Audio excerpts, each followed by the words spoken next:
inagoo guryaheennii shirkeennii iyo xaajadeennii diyaar ah sababaynu haddan halkan u taagtaagnaano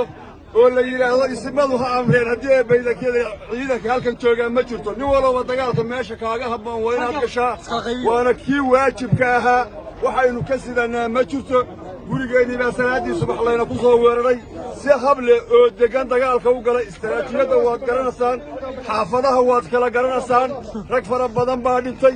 kuwaa dhaawaca maxaa annagana kii dul taagay gala dagaalka kala qorshay ku soo dhawaada wararkii ugu dambeeyay magaalada Laascaanood halkani waa kanaalkaasi xinta wararka haddii baad ku cusub tahay ku soo biiro ka mid noqo boqolaalka kun ee qof ee sida joogtada u hela wararka iyo warbixinada bartaan ku soo gudbino ama sida daawade saacadii ugu dambeeyay magaalada Laascaanood waxay ahayd magaalada indhaha Soomaalidu sida weyn ugu fogan yihiin isla markaasina ay ka socdeen dagaalo isdaba joog oo bilaabmay saaka aroornimadii hore tan iyo 6 maqribnimo oo hadda ku jirno waxa ka socda dagaal isdaba joog oo ilaa maanta ka socday magaaladaasi dhanka kale bahadii istimada ee saacadihii u dambeeyay magaaladaasi ku baaqayay dagaalada kala duwan inay bulshada isugu soo baxaan ayaa la filayaa in hadda qaarkood ay ka baxeen magaalada geesta kale Soomaaliland ayaa maleegaysa qorshayaal kala duwan oo ay ku soo xireen gelinayso qaar ka mid ah ismada dhaqanka oo maanta ka soo horjeedeen bartaasi lagu dagaalamo geesta kale Soomaaliland waxay rabtaa inay gacanta ku soo dhigto isla markaasina sharciga hor keento qaar ka mid ah bahda ismada dhaqanka ee halkaasi ku sugnaa isla markaasina ku baaqay in dadka deegaanka ay istifaacaan isla markaasina ay dagaal galaan isimada ayaan dhamaantood isku raacsanayn marka la eego go'aanadii maanta soo baxay iyo hadaladii kala dambeeyay ee garaadadu ay jeediyeen garaad jaamac garaad cali ayaa la arkayay isagoo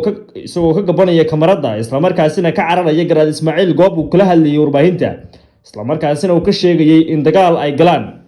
si kastaba ha noqotay haddana bulshada deegaanka ayaa hadda dhamaantood isku raacsan in ay dagaalamaan xukuumadda Soomaaliland wali waxay wadaa waan ay ku xalinayso xaalka magaalada wasiiradii ugu badnaa Soomaaliland ayaa maanta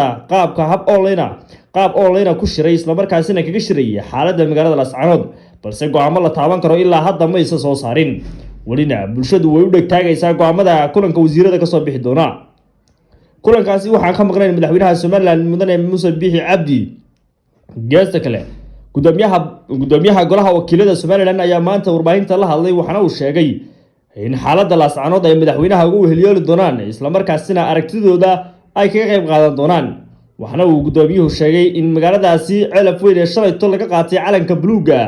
aanay haba yaraatay arrintiisa ahayn isla markaasina ay xaliyaan xildhibaanada golaha deegaanka iyo sidoo kale wakiilada ee deegaanadaasi laga soo doorto waxana uu sheegay in caqligiisa inta ugu badan isugu geyn doono magaalada Laascaanood geesta kale dhalinyarada magaalada Laascaanood ayaa saacadihii u dambeeyay la kulmayay cadaadis ay ka helayaan ciidamada kala duwan ee militariga ee ku sugan halkaasi waxa la sheegay sida wasiirka wasaaradda amniga Soomaaliland Maxamed Kaayin Axmed warbaahinta ka cadeeyay isla markaasina warbaahinta ay u sheegeen wasaaraddiisa page-keedana lagu daabacay in Soomaaliland ciidankeeda iyo sidoo kale xarunta ay ku sugnaayeen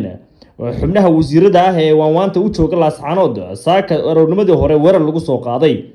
weerarkaasi ciidamadu waxay sameeyeen iska caabin balse iska caabintaasi ayaa la sheegayaa in bulshada deegaanka ay waxyeello u geysatay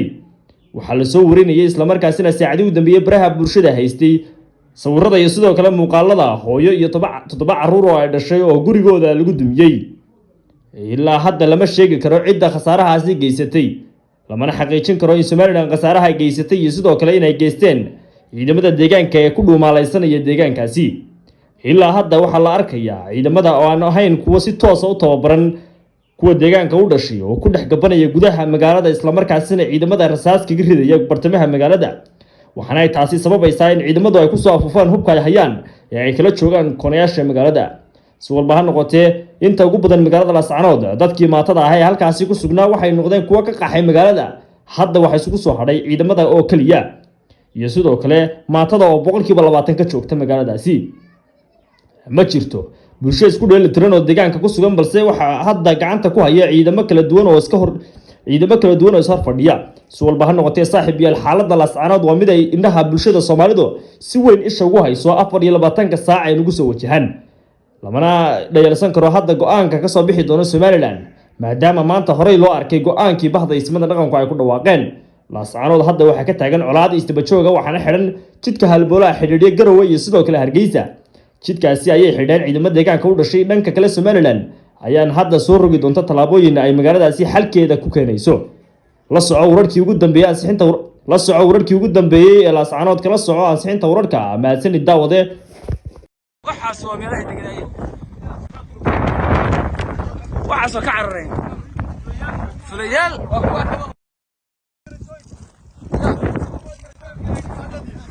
درجة أوكي تلياودي درجوين كودي أقوى درجوين كودي تلياودي ما تلي أقوى درجوين كودي درجة ما هو علامة العساسية وألف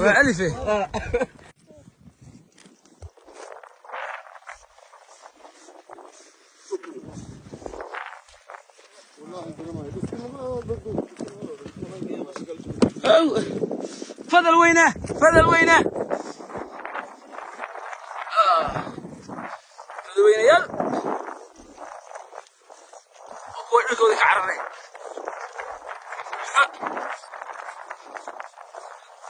ترى برك المكوين كاين به أقوى فضل وينه فضل وينه عقاصي هنا كاين برك هنا كاين ويه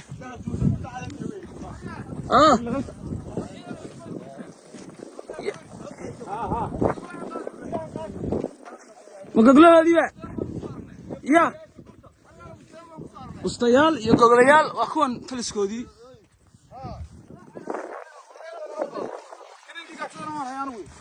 كلينا دي واحد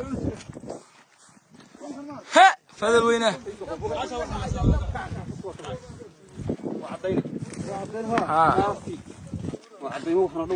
سوق سوق سوق سوق سوق كنت واحد يا أروح عيدك ما فولي باقي واي كينيكا waa kiinka qaanada iyo gaajada si meeradeen adonka calka ka soo ursaday ninkaas ku soo iyago baaso kuwa cadaladii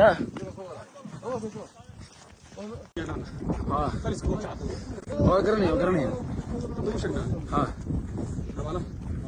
taliskoodii xawaaraha weey oo kuwa dhufaysidoodii waa ka saarnay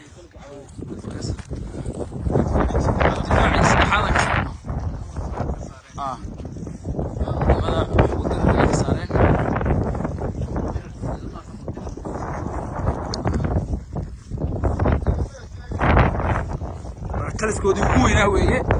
way saaka ay fujiyeen ciidamada xaquudirka SSC islamta ku soo dushay deegaanka iyaga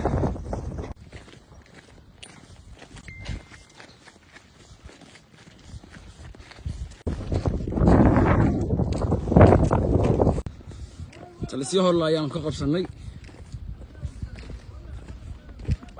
ha وين كل صعدة تلي سيارة كل صعدة